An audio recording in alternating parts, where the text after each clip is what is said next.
Today we'll be talking about how to make a website portfolio with WordPress. These are 7 things that describe things you should think about when making a website portfolio. Today we're going to go over the first 4. Number 1, be realistic about your content output. If you think that you're going to post new content every day and you aren't really used to that, you'll burn out really quickly.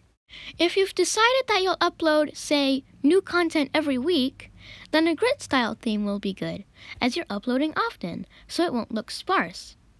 However, if you've decided that you'll upload content every month, then a grid style theme will look sparse, and a theme styled more like a normal blog will look better. Choose a theme that leaves room for you to add other concepts and interests.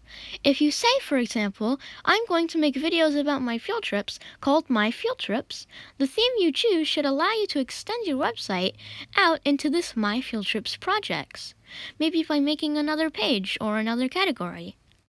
Number 2, portfolios are really designed to convince someone of something.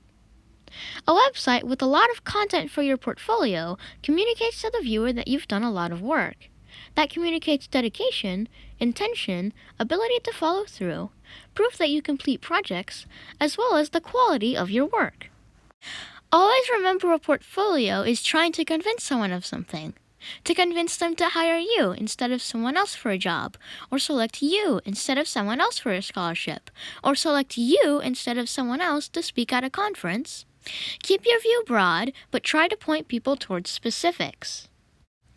Number 3, people have short attention spans. Sometimes a lot of works can overwhelm somebody looking at your site.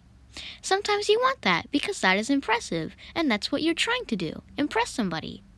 But if you're actually trying to get them to look at everything that you've done, it's really the rare person who will do that.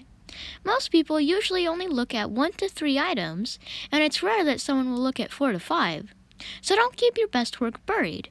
Your face page should be your most impressive page. If whoever is viewing your portfolio of work is reviewing lots of people's portfolios, they're not going to spend a lot of time at your site. Make the most impressive things stand out and don't bury your work within the site. Your portfolio is like a commercial for yourself. The average attention span is as little as 8 seconds, but for some people, it could be as long as 20 minutes for a certain subject. Don't ask your viewers to do too much. It's always annoying to go to a site that doesn't load up quickly.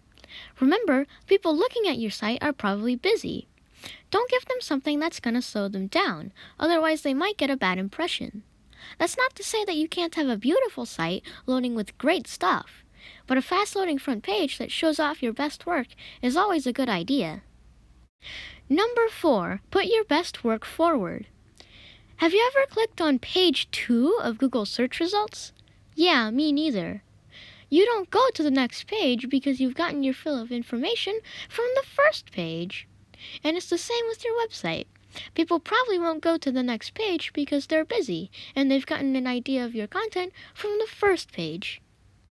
A visual presentation of your content is much better than just a list of your content.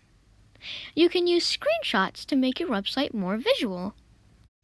Again, a portfolio is really something that tries to convince someone of something, whether it's to give you a scholarship, or approve your grant proposal, or get someone to hire you based on your work.